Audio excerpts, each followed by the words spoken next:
Hi, this is the second video regarding detox and the optimal elimination of the bowels. Um, so I would like to concentrate in this video to the things I left out in the first one. First would be back to the diatomaceous earth. Um, when I first started to take it, I drank it for three weeks or for a month. That would be quite important in order to see the difference. And after, I drink it like seasonally, I would say. So I would take a break from it, and when the season changes, so now we coming out from winter and we are into spring, I started it again, and I would drink it again for 2 weeks, and then I give it a rest. Back to diatomaceous earth, what I think I missed out is why is it good apart from cleansing the bowels. Um, I think I mentioned that it contains little algae, and also it's full of silica. And why silica is important in your body? It's for the bones. I don't think I highlighted this enough. So for the optimal bones, we would need obviously calcium and vitamin D and silica. You can check it out. I don't really want to go into like the know-how of it. This is like science, but these are the three things which are really important for the healthy bone. So calcium itself is not enough, and vitamin D itself is not enough. That's that. I was talking about shungite water and its antibacterial benefits. So shungite or shungite is really great to kill all the bacteria which would be harmful for the human body. So when we start to drink this with the diatomaceous earth, we are cleansing our bowels, but also we are making sure when we drink shungite water that we're not taking in more bacteria. So let's leave this there for a minute. I did mention what didn't work for me also. And now I wanna talk about a bit like a mental way of looking at these issues. So when I first had bowel problems, and I went to the doctor, and I've been told just to write like a food journal in order to see what is working, what is not. And I was thinking, oh, okay, I could have done this on my own, like really, this is like not a big deal. I thought that I gonna get more information, or I gonna be sent to get tested or something. But then I said, okay, fine. The whole reason of doing this anyway is to take control of my own health and my own well-being. So yeah, okay, let's explore it.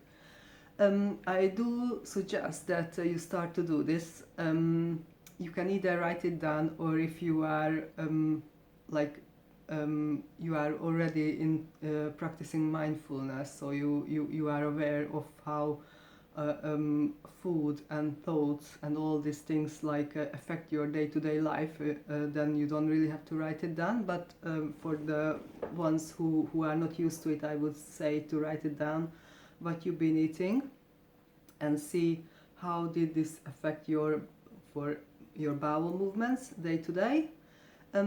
What I found is it's gluten and lactose.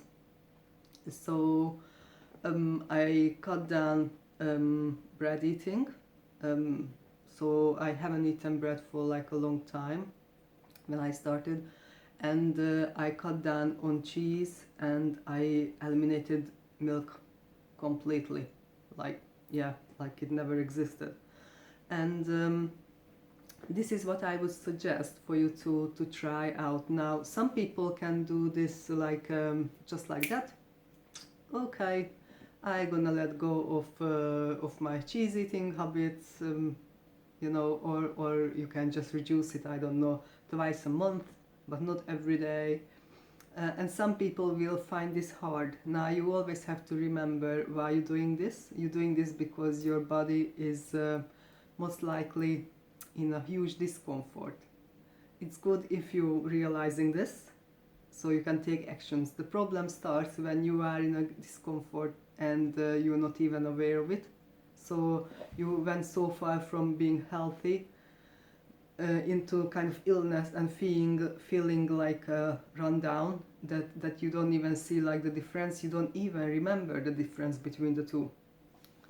What I would suggest, we always have to, we not always have to, we will always go back to fruit and veg, because for the healthy bowels we would need more fiber, and the easiest way to take fiber is to eat fruit and veg. And if you can eat, please, a raw fruit and veg. What I would suggest is how I did it. I did not eat carrots and bananas and from one day to another and like got rid of all the cooked food. No, try to be sensible and try to bring in more into your diet daily. So it's not enough just to eat an apple once a week. No, every day you make sure you eat, and if you can, you make sure you eat some fiber, fruit and veg for every meal you eating. Best would be not to add this into your calories as it is, but try to take out something. So reduce the amount of other food and eat more of this fruit and veg. You would see the difference, I would say. Now I understand that not everybody can buy fresh produce, and I'm not with and I'm not against frozen food or canned food, tins. It's fine. The whole idea is that you taking an action and you get used to that you are eating more of this. So you're not thinking of food as bread, pasta, potato, and then that's it. No, you are always introducing a bit more of this. So yeah, I'm eating frozen ones. I'm eating lots of fresh produce. I think the most important is just to get into the habit of doing this, and then you'll see that your bowels gonna thank you for this. I also understand that obviously some people are doing like really heavy physical jobs and they can't really eat like, I don't know, 3 bananas and 2 carrots for the whole day and then function.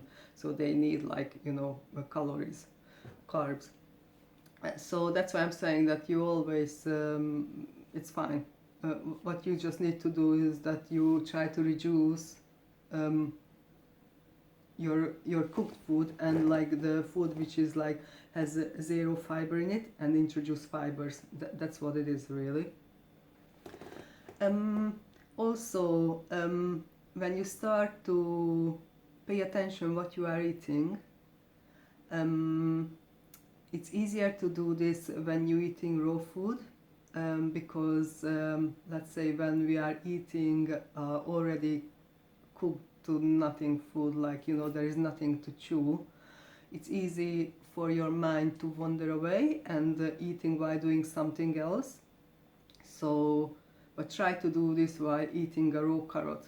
You really have to chew, you really have to think and concentrate on that you are eating. And this is really important when we're gonna go from physical to the kind of mental, and this is how it's gonna all come together as holistic. So yeah, this is it really. So yeah, in the next video I'm going to talk more about the how we can pay more attention, the way we are eating, and how we can reinforce this need or desire in ourselves to be healthy. So obviously you started to make this change, not because there is a whim, most likely because there is something wrong with you physically, so it manifested. So when you fall down, let's say you didn't eat your fruit and veg, I don't know, you didn't do your massage, no worries, be gentle with yourself. Just know that your long-term goal is to get better, to get healthy. And it's the optimal health is always different for everyone.